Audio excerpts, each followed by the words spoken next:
안녕하세요. 오늘 심층 분석에 오신 걸 환영해요. 오늘은 정말 흥미로운 자료를 하나 가져왔습니다. 벤처캐피털 회사인 안드레슨 호로위츠에서 발표한 보고서인데요. 보통 AI 순위라고 하면 어떤 모델이 제일 똑똑한가 이걸 다루잖아요. 근데 이건 그게 아니라 실제 스타트업들이 AI 애플리케이션에 어디에 진짜 돈을 쓰고 있는지를 파헤친 내용이에요. 저희가 오늘 분석할 자료가 바로 AI 애플리케이션 지출 보고서입니다. 이게 무려 20만 개가 넘는 기업들의 실제 지출 데이터를 분석한 결과라고 해요. 그러니까 이건 단순한 인기 투표가 아니라 기업들의 신용카드 명세서를 몰래 들여다보는 것과 같죠. 지금 비즈니스 현장에서 AI가 실제로 어떤 영향을 미치고 있는지 가장 날것기드로 볼 수 있는 자료인 셈입니다. 맞아요. 그래서 이 자료를 보면서 우리가 던져야 할 핵심 질문은 이거라고 생각해요.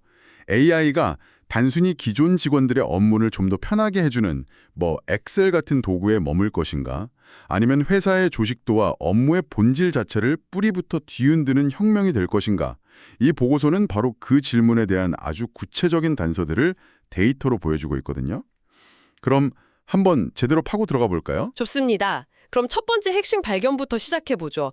보고서는 AI 도구를 크게 두 가지로 나누더라고요. 하나는 회사 구성원 모두가 쓸 수 있는 수평적 도구, 다른 하나는 영업이나 인사처럼 특정 부서를 위한 수직적 도구. 결과가 어땠냐면 상위 50개 리스트 중에 60%를 수평적 도구가 차지하면서 근소하게 앞섰어요. 네, 이게 굉장히 중요한 지점이에요. 그러니까 스타트업들이 지금 당장 가치를 느낄 수 있는 곳이 바로 범용적인 생산성 향상 도구라는 걸 명확하게 보여주거든요. 물론 1위인 오튼 AI나 2위인 엔트로픽 같은 거대 언어 모델의 이름은 다들 예상하셨을 거예요. 하지만 정말 재밌는 건 그 안에 있는 다른 이름들이에요. 노션이 12, 그리고 파익서 같은 회의록 자동 요약 툴이 7위에 올랐단 말이죠. 저도 파익서 같은 툴은 매일 쓰는데 정말 편하더라고요. 그렇죠. 저도 회의 끝나면 바로 AI가 요약한 회의록을 받아서 쓰는데 예전엔 누군가 한 명은 희생해서 정리해야 했던 일이잖아요.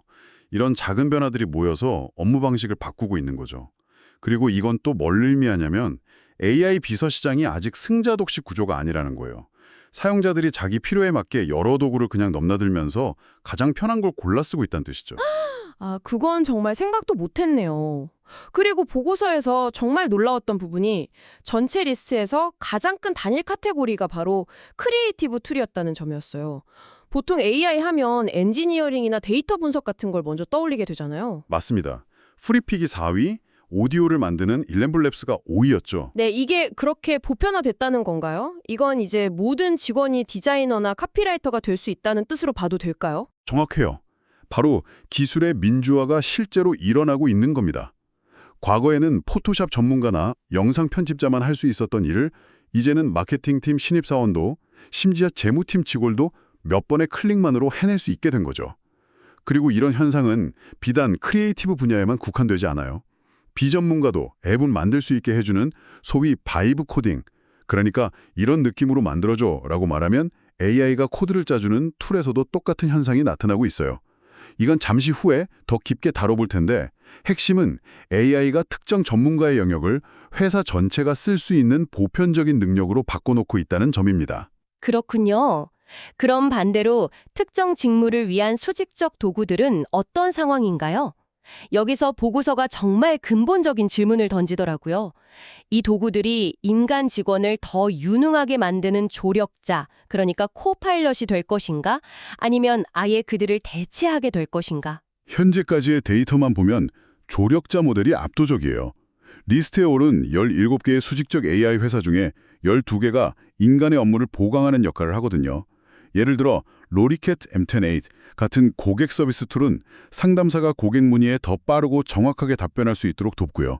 인스턴틀리 에이스틱 같은 영업 툴은 영업사원이 잠재 고객에게 보낼 이메일을 자동으로 작성해 줍니다.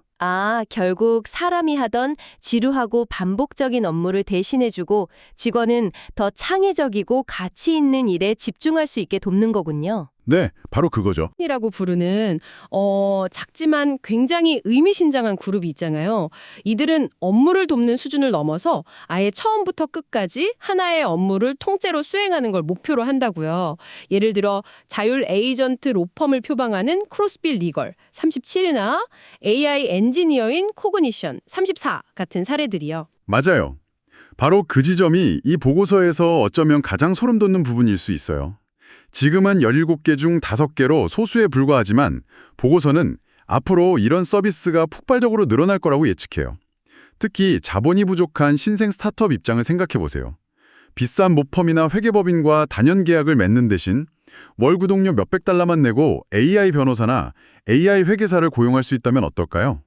이건 단순히 비용 절감 차원을 넘어서 전통적인 전문 서비스 산업의 근간을 뒤흔들 수 있는 파괴적인 변화죠. 잠깐만요. AI 엔지니어라는 개념은 정말 파격적인데요. 이건 단순히 코딩을 좀 도와주는 수준을 넘어서는 거잖아요. 그런 프로젝트 전체를 맡아서 기획하고 코딩하고 버그도 스스로 수정하는 그런 역할까지 한다는 건가요? 이게 정말 현실화되면 기존 개발팀의 역할은 어떻게 바뀌게 될까요? 아주 좋은 질문이에요.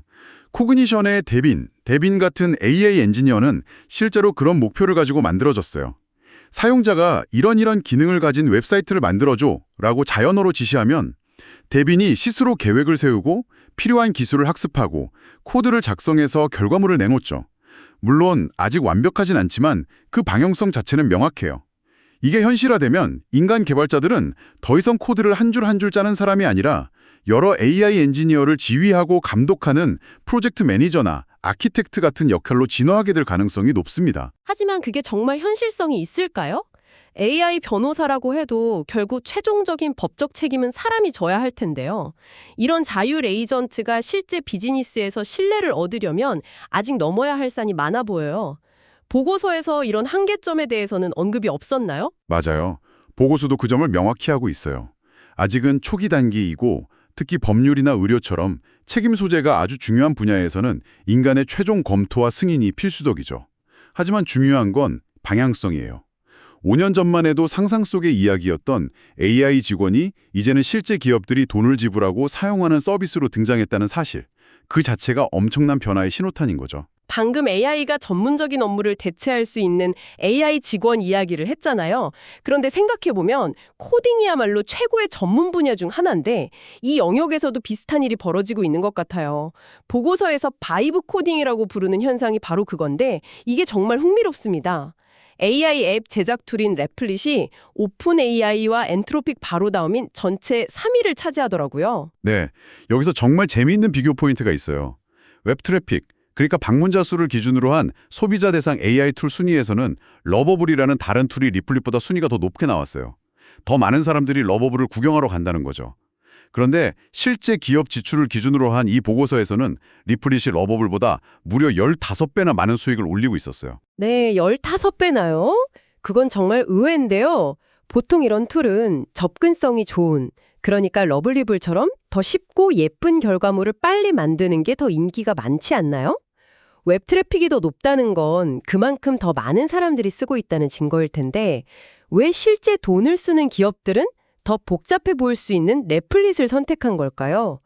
단순히 기능이 많다고 해서 비싼 돈을 내지는 않을 것 같은데요?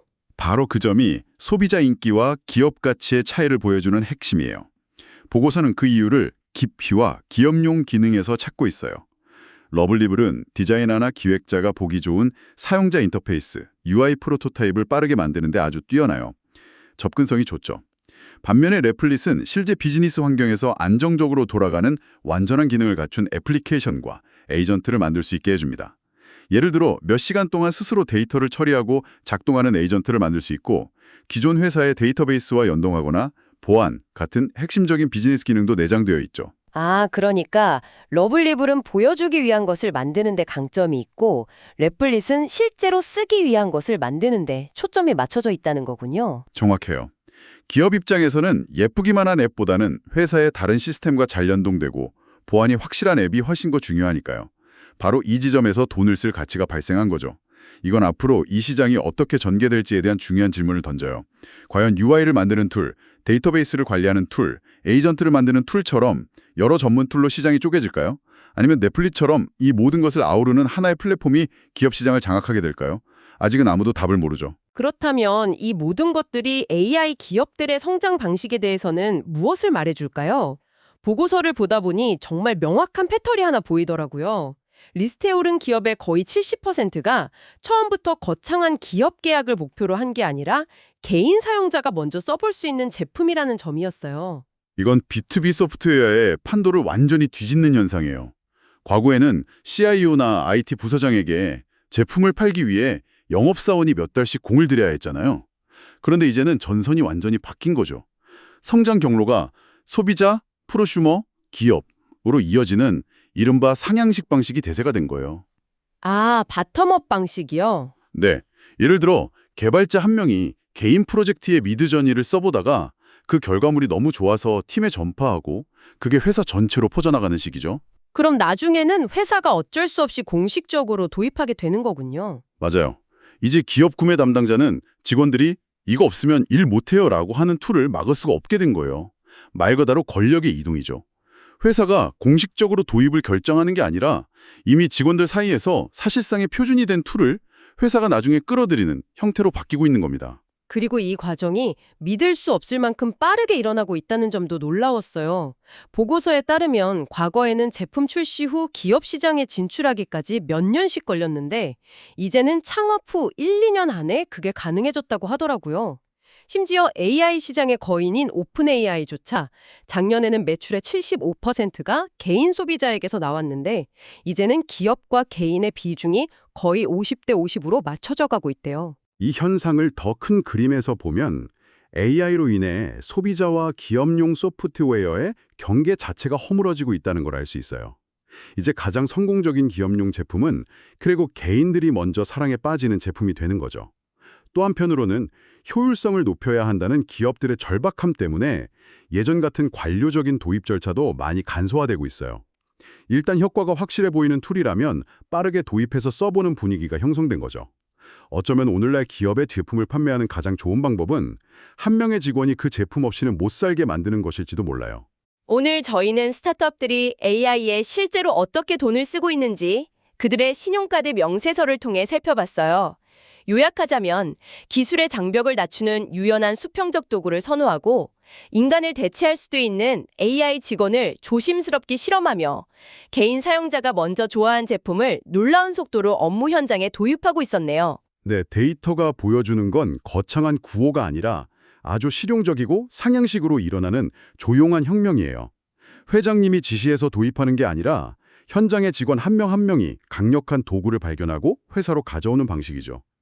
여기서 우리가 읽어야 할 진짜 신호는 미래의 업무 환경이 바로 오늘 우리 개개인이 선택하는 도구들에 의해 만들어지고 있다는 사실입니다. 그럼 마지막으로 여러분께 생각할 거리를 하나 남겨드리면서 마무리할게요. 오늘 보고서에서는 AI 변호사나 AI 엔지니어 같은 AI 직원의 등장을 비중 있게 다뤘잖아요. 이 추세를 고려했을 때 여러분이 현재 이용하고 있거나 속한 산업에서 볼 수 있는 전문적인 고숙련 서비스 중에서 향후 5년 안에 완전 자율 AI 에이전트에 의해 가장 먼저 대체될 가능성이 높아 보이는 건 무엇이라고 생각하시나요?